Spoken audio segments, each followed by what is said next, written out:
कि वो 10th और 12th के बाद माँ बाप के पैसे पे पढ़ने की ज़रूरत नहीं है, और इस चीज़ का अवेयरनेस स्प्रेड करने के लिए ये प्रोग्राम रखा गया है। कैसे मतलब माँ बाप की? जैसे फॉर एग्जांपल अगर एक बच्चा 12वीं के बाद किसी को कमर्शियल पायलट बनना है तो 1 साल में 18 लाख रुपये का खर्चा करना पड़ेगा। अगर उसको इंडियन एयरफोर्स में पायलट बनना है तो एनडीए का 100 रुपये का फॉर्म है। अगर लड़कियां हैं तो वो 100 रुपये भी नहीं लेते गवर्नमेंट। अगर वो बच्चा 12वीं में है, 11th और 12th में, और उसने ये फॉर्म भर दिया और सेलेक्ट हो गया, तो वो 4 साल में उसका ट्रेनिंग फ्री है, खाना पीना फ्री है, और उसकी उम्र होती है 17 और 4 कितना हो गया 21। 15 साल सर्विस किया तो 36 ईयर्स में रिटायर हो सकता है। रिटायर होकर जब बाहर आता है तो प्राइवेट एयरलाइन उसको 1 महीने का क्या पगार देते हैं, कम से कम 6 लाख रुपये। ये बात का अवेयरनेस ही नहीं है। और कमर्शियल पायलट पढ़ने जाएगा 4 साल, कोई गारंटी नहीं जॉब का। और ये 19 साल तक बच्चा एयरफोर्स में ऑफिसर बन सकता है, चाहे लड़का हो या लड़की हो। उसी तरह से वो, जैसे सर ने बताया, हमारे बच्चे सब एनडीए छोड़ के जेडब्ल्यू और नीट करते हैं। आप नीट भी करो ना, नीट के साथ आप एएफएमसी का भी एग्ज़ाम दो। आर्म फोर्सेस मेडिकल कॉलेज में अगर आपके बच्चों को नीट में कर्नाटका में भी सीट मिला तो भी गवर्नमेंट सीट को पैसा भरना पड़ता। लेकिन अगर आर्म फोर्सेस मेडिकल कॉलेज जो पूना में है, 120 में से 20 सीट लड़कियों के लिए, आपका एमबीबीएस गवर्नमेंट के खर्चे पे होगा। एमबीबीएस के बाद एमडी बनेंगे तो भी गवर्नमेंट के खर्चे पे होगा। आपको बाहर पढ़ना है तो भी गवर्नमेंट के खर्चे पे होगा। 15 साल के बाद रिटायर हो जाओ, डिस्पेंसरी स्टार्ट करो। इस चीज़ का अवेयरनेस नहीं है। नेवी का है एक अभी नया चीज़ है लड़कियों के लिए, जो माइनॉरिटी कम्युनिटी की लड़कियां सोचती है कि हिजाब का मसला है, ड्रेस का मसला है, और ये मैं आपको आपके प्लेटफॉर्म से बताना चाह रहा हूँ, ये कई लोगों को पता नहीं है। इसका नाम है एमएनएस, मिलिट्री नर्सिंग सर्विस। 12वीं के बाद हर बच्चा तो डॉक्टर नहीं मिलेगा, हर बच्चे को नीट में 600 मार्क्स नहीं मिलेंगे, किसी को 200-250 मार्क्स मिलेंगे, वो क्या करेंगे? तो मिलिट्री नर्सिंग सर्विस का फॉर्म भर सकते हैं। 12वीं के बाद उसको 1 लाख रुपए का पगार है, उसको स्टार भी मिलता है, और मिलिट्री का नर्सिंग पूरा नर्स सिर्फ लड़कियां ही जा सकती है, और पढ़ाने वाले भी लड़कियां हैं। अभी हमारे मेजर जनरल उधर एक्सप्लेन कर रहे थे, उतना साहब, ये आते कुर्द से, कुर्दी लोग हैं ना, कुर्ग के लोग हैं, तो यही लोग हैं ज़्यादा करके जो मिलिट्री में जाते हैं। जनरल थिमैया साहब, ये सब उन्हीं के खानदान से। ये भी एक माइनॉरिटी कम्युनिटी है, लेकिन उन्हें अपने आप को लड़ाकू कौम समझा और आगे निकल गए। 3 मेजर जनरल इंडिया के इनके गांव से, कुर्ग से, और कुर्ग कर्नाटक में आता। तो ये एमएनएस करना, कोस्ट गार्ड एक ऐसा है, मतलब मैं केरला से हूँ, पूरे के पूरे लड़कियों के लिए एक सेपरेट ब्रांच है। अच्छा, किसी को मैथ्स से डर लगता है, कोई ये समझता है कि मैथ्स नहीं है तो ऑफिसर नहीं बन सकता, तो ऑफिसर ट्रेनिंग एकेडमी है जहाँ पे बगैर मैथ्स का भी आप ऑफिसर बन सकते हैं। तो चाहे लड़का हो या लड़की हो या किसी भी लेवल का हो, अगर उसके अंदर थोड़ा जनरल नॉलेज है, थोड़ा मैथ्स है, थोड़ा इंग्लिश है, थोड़ा साइकोलॉजी है, तो वो बगैर माँ बाप के पैसे से आगे अफसर बन सकता है। कैसे कांटेक्ट करें सर, किसे कांटेक्ट करें? सिर्फ लोग यूट्यूब में देखते हैं और छोड़ देते हैं। नहीं, यूट्यूब में देख के छोड़ना नहीं, जैसा अभी परवेज साहब जो कर रहे हैं ना, इसका अवेयरनेस नहीं है। हमारा कम्युनिटी क्या सोचता, भाई मैं तो फ्रूट बेच के 2000 कमा रहा, तो महीने में कितना हो गया अनीस भाई, 60,000 तो मैं कमा रहा हूँ, आप मेरे बच्चों को मरने के लिए 30,000 के लिए नौकरी क्यों दे रहे हैं? लेकिन वो ये नहीं जानता कि अग्निवीर है, अग्निपथ है। अभी 2 चीज़ गवर्नमेंट का जो नया स्कीम है ना, ये 30,000 रुपये आपको हर महीना मिलता है, ठीक है, 5 साल तक 30,000 रुपये मिलेगा। 12वीं के बाद बच्चा ग्रेजुएशन हो जाए। मेजर जनरल साहब ने क्या कहा कि मेरा ग्रेजुएशन इसलिए हुआ कि मैं आर्मी में था, पढ़ाई भी गवर्नमेंट के पैसे पे, 5 साल की नौकरी देंगे हम, और 5 साल में 3 साल में आप ग्रेजुएट हो जाएंगे। ग्रेजुएट होने के बाद आप एग्जाम देके फिर ऑफिसर बन सकते हैं।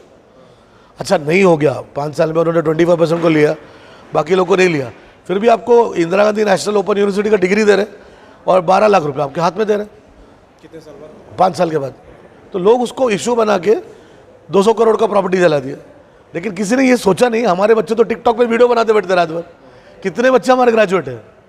12वीं के बाद अगर हम क्या सब हम फ्रूट का धंधा करेंगे, ग्रेजुएशन होगा, एक बच्चा भी अगर ऑफिसर बन जाता, आर्मी नेवी एयरफोर्स में जाएगा, अच्छा जवान क्यों ना हो, वो उसके पूरे खानदान को ऊपर लाएगा, है ना। और शहीद का समझो, वो शहीद हो गया देश के लिए, शहीद का दर्जा है। किसी भी मुफ्ती साहब से पूछ लो कि खून का कतरा ज़मीन पे गिरने से पहले अल्लाह उसकी मगफिरत करेगा।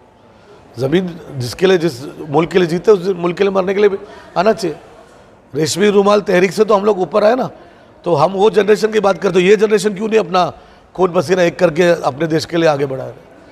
तो ये बहुत ज़रूरी है कि जैसा पुलिस में होना चाहिए, जैसे स्कूल में होना चाहिए, डॉक्टर होना चाहिए, इंजीनियर होना चाहिए, उसी तरह से आर्मी नेवी एयरफोर्स में कोस्ट गार्ड में भी रिप्रेजेंटेशन होना चाहिए हर कम्युनिटी का।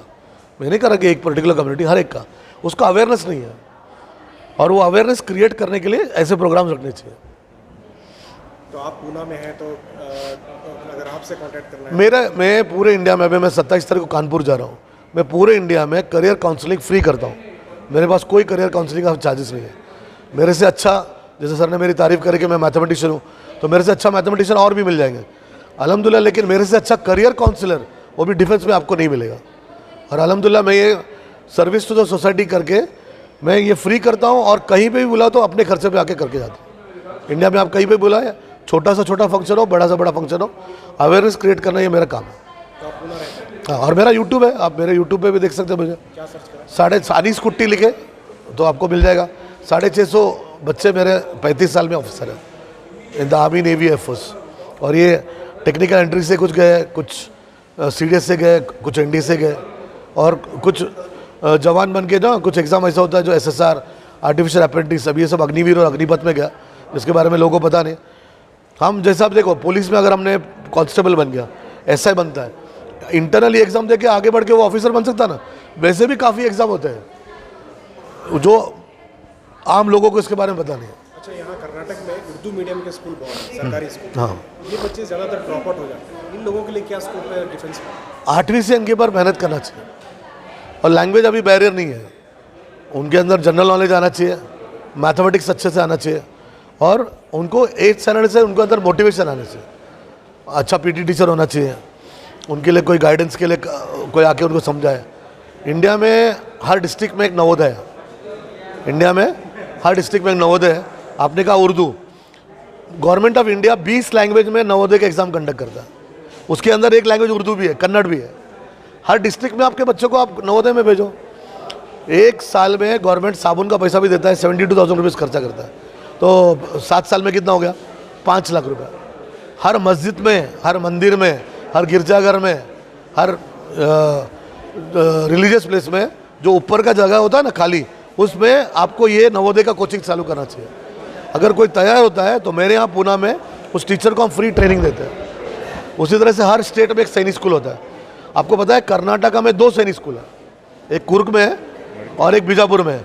और बीजापुर का सैनिक स्कूल पूरे इंडिया का बेस्ट है, जहाँ से मेजर जनरल अभी पास आउट हुए, जो बात मुतना साहब जो बात करें ना, ये 1 नंबर पूरे इंडिया में है। तो वहाँ अपने बच्चों को भेजो, उसका भी एंट्रेंस एग्ज़ाम है, उसका भी कोचिंग कराते हैं। उसी तरह से इंडिया में 5 RMS है, उसमें से 2 RMS कर्नाटक में है, एक बेलगाम में और एक बेंगलोर में। लेकिन लोगों को, उसके आसपास के लोगों को भी अवेयरनेस नहीं है। और एक अजमेर में है, अभी अजमेर में तो बोलने की ज़रूरत नहीं आपको, लेकिन बच्चे को पता ही नहीं वो किसके लिए है। और सबसे बड़ा और सबसे बेहतरीन स्कूल जो है इंडिया में वो देहरादून में है, RMC, राष्ट्रीय इंडियन मिलिट्री कॉलेज। 6th का बच्चा 8th में जाता है, एक स्टेट से एक ही बच्चा ले जाता है। दुनिया में इससे बड़ा एग्ज़ाम और इससे टफ एग्ज़ाम नहीं है। इन सारी चीज़ों का कोचिंग और अवेयरनेस हम पूना में भी कराते हैं, और आप लोग जहाँ बोलेंगे हम उसका अवेयरनेस करने के लिए तैयार हैं। ऑनलाइन भी है, ऑफलाइन भी है, हाइब्रिड है। ऑनलाइन लोगों को नहीं समझ में आता, 2 साल कोविड के वजह से ऑनलाइन बच्चों को नहीं समझ में आता, लेकिन हम टीचर्स को ऑनलाइन ट्रेनिंग दे सकते हैं। 80% बच्चों को ऑनलाइन नहीं समझ में आता, सिर्फ 20% बच्चों को ऑनलाइन समझते हैं। ऑफलाइन आप आ जाए, पढ़ा देंगे।